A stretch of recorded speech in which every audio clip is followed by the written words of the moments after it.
Assalamualaikum warahmatullahi wabarakatuh. Perkenalkan, nama saya Noramita. Saya dari Universitas Muhammadiyah Tangerang dan saya semester 6. Kali ini saya akan menjelaskan tentang pengertian metode penelitian. Metode penelitian itu adalah cara ilmiah untuk mendapatkan data dengan tujuan dan kegunaan tertentu.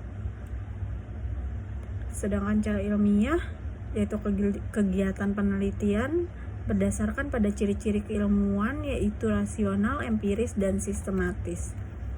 Dan ciri-ciri keilmuan rasional itu adalah penelitian yang dilakukan dengan cara yang masuk akal sehingga terjangkau oleh penalaran manusia. Lalu yang empiris yaitu cara yang digunakan dapat diamati oleh panca indera sehingga orang lain dapat mengetahui cara yang digunakan tersebut. Lalu ada ciri-ciri dengan sistematis, proses yang digunakan melalui langkah-langkah tertentu yang bersifat logis. Nah, selanjutnya adalah tujuan dari penelitian itu sendiri.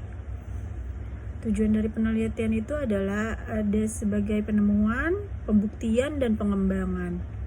Jadi jika penemuan, data yang diperoleh dari penelitian tersebut benar-benar baru yang sebelumnya belum pernah diakui. Sedangkan pembuktian yaitu data yang diperoleh digunakan untuk membuktikan adanya keraguan-raguan terhadap informasi atau pengetahuan tertentu.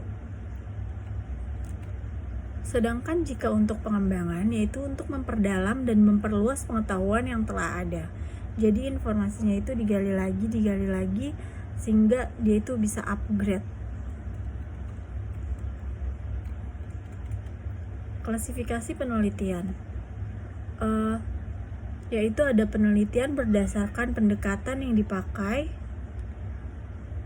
penelitian kuantitatif dan penelitian kualitatif. Masing-masing dari pendekatan memiliki paradigma, asumsi, karakteristik tersendiri. Kedua pendekatan penelitian dapat dilakukan dengan cara simultan dan saling mengisi sesuai dengan kebutuhan, sehingga dapat diwujudkan proses penelitian yang komprehensif. Lalu ada klasifikasi penelitian ditinjau berdasarkan pemakaiannya. Penelitian yaitu ada penelitian murni atau pure research atau basic research. Dilakukan dengan tujuan untuk mengembangkan teori kegunaan ilmiah yang langsung dipraktekkan dan tidak memperhatikan. Lalu ada penelitian terapan, apply research. Dilakukan dengan tujuan menerapkan, menguji, dan mengevaluasi suatu teori yang diterapkan dalam upaya pemecahan masalah praktis. Lalu ada klasifikasi penelitian yang selanjutnya penelitian berdasarkan tujuan umumnya, yaitu ada penelitian eksploratif dilakukan dengan tujuan untuk mengeksplorasi fenomena yang menjadi sasaran penelitian. Lalu ada penelitian pengembangan, developmental research, yang dilakukan untuk mengembangkan suatu konsep atau prosedur tertentu. Lalu ada penelitian verifikatif yang dilakukan dengan tujuan membuktikan kebenaran suatu teori pada waktu dan tempat tertentu. Lalu selanjutnya klasifikasi penelitian berdasarkan tarafnya. Ada penelitian deskriptif, merupakan taraf mendeskripsikan variabel yang diteliti tanpa dilakukan analisis dalam keterkaitannya dengan variabel lainnya. Lalu ada penelitian analitik, dilakukan bukan sekadar mendeskripsikan variabel penelitian, tetapi dilakukan analisis dalam hubungannya antar variabel-variabelnya. Lalu selanjutnya ada pengertian dari data. Kita akan menjelaskan tentang data. Dari pengertian tersebut, data adalah kumpulan informasi yang diperoleh dari pengamatan atau pengukuran suatu variabel yang berupa angka, kata, dan simbol. Dan fungsi data tersebut adalah untuk membuat keputusan, perincian, evaluasi. Dan data itu dibagi menjadi dua jenis, yaitu data kualitatif dan data kuantitatif. Lalu ada cara pengumpulan data. data primer dan data sekunder. Skala pengukurannya yaitu ada data nominal, data ordinal atau order, dan data interval.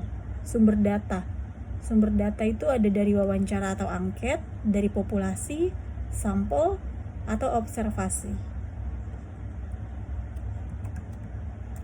Nah, data kualitatif. Apa sih data kualitatif itu? Data yang menunjukkan mutu atau kualitas suatu yang ada, baik keadaan, peristiwa yang dinyatakan dalam bentuk pengamatan atau kata-kata. Misalnya, wanita itu cantik, santun, pandai. Contoh data melalui kuesioner.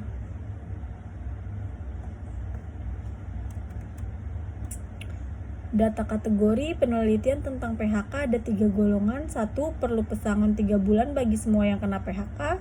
2. Perlu pesangon bagi yang sudah bekerja minimal 1 tahun. 3. Tidak perlu diberi pesangon. Data berjenjang. Contohnya itu baik sekali, baik, sedang, buruk, buruk sekali. Lalu ada data bersifat relatif. Ada sering, kadang-kadang, jarang, jarang sekali. Data kualitatif bisa dikuantitatifkan atau dibuat angka dalam bentuk orisinal maupun ranking. Data ini diperoleh melalui wawancara dan bersifat subjektif. Berikut yang tadi saya jelaskan adalah data kualitatif. Lalu selanjutnya ada data kuantitatif, yaitu data yang berbentuk angka-angka.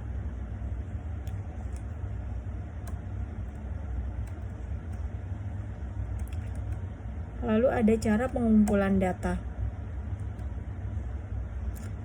Cara pengumpulan data yaitu ada data primer yang diperoleh dari sumber pertama, atau pengumpulan data dilakukan langsung melalui wawancara atau hasil pengisian kuesioner atau angket. Lalu ada data sekunder, yaitu diperoleh dari sumber kedua atau data yang telah diolah oleh pihak lain. Contoh, laba perusahaan didapat dari laporan rugi laba perusahaan, harga saham didapat dari BEI. Sekian penjelasan dari saya, kurang lebihnya mohon maaf. Wassalamualaikum warahmatullahi wabarakatuh.